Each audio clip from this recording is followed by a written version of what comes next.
তো দর্শক বিন্দু, আমরা আজকে বাড়ি তৈরি করেছি সেই ঢাকার পুরান ঢাকার শাহী পেঁয়াজু। পেঁয়াজু খাওয়ার জন্য বসে আছে এদিকে গরিবের সালাউদ্দিন সুমন। একটু হাই বললে আমরা খুশি হতাম। আর এদিকে দাঁড়িয়ে, এক্সকিউজ মি, আপনার নাম কি? এর নাম সাবাল। তো দেখে নিলেন, এই সেই সাবাল। আচ্ছা, আমরা আরো একজনের দিকে যাব। আচ্ছা, টুটি প্রবাসী। হ্যাঁ, এই হচ্ছে আজকের পেঁয়াজু খাওয়ার লোক এখানে হাজির। আচ্ছা, ও আমাকে তো এখনো দেখানো হয়নি।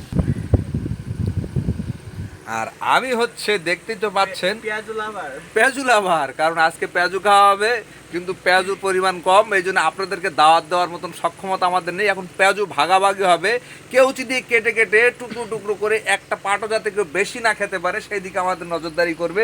আর সেই ভাগাভাগির দায়িত্বটা করবে এই যে গরিবের সালাউদ্দিন সুমন। আসছে আসছে। আচ্ছা, ভাগ করার আগে কেন খাওয়াচ্ছে বুঝতেছি না। তো দেখতে পাচ্ছেন দর্শক বিন্দু, পেঁয়াজু তৈরি করার পরে আমরা কিন্তু খাওয়া নিয়ে ব্যস্ত রয়েছি। পেঁয়াজু কিন্তু আজকে খাওয়া হবে পর্যাপ্ত পরিমাণ, যদিও সংখ্যায় কম। ওই যে একজন নিয়ে ঘরের দিকে চলে যাচ্ছে।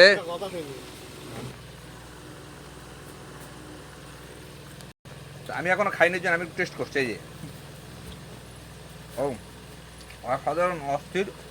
মুখ, আমি মুখের ভিতর জেনে জেনে কস কস কস কস করে চলে যাচ্ছে। তো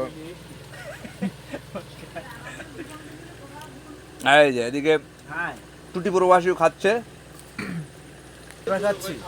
এইদিকে সাবাল খাচ্ছে।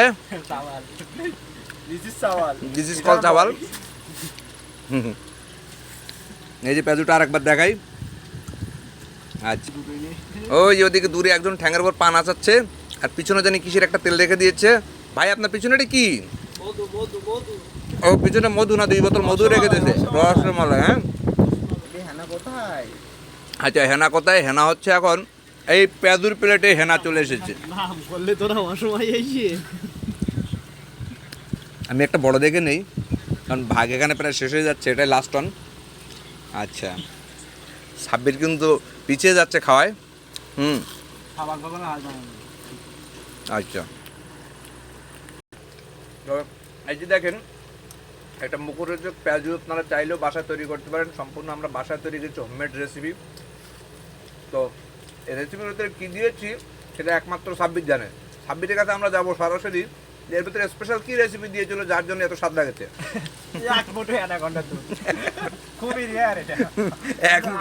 দুধ। বহুত কষ্ট হয়েছে, শুনতেই পারলেন দর্শক। এই জন্য তার ভাগেও কিন্তু আবার বেশি পাওয়া যাচ্ছে।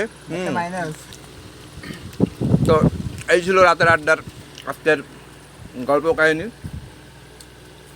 আমরা মাঝে মাঝে ভাবে আড্ডায় বসি। সবাই ভালো থাকবেন, আবারও দেখা হবে আপনাদের সাথে নতুন ভিডিও নিয়ে।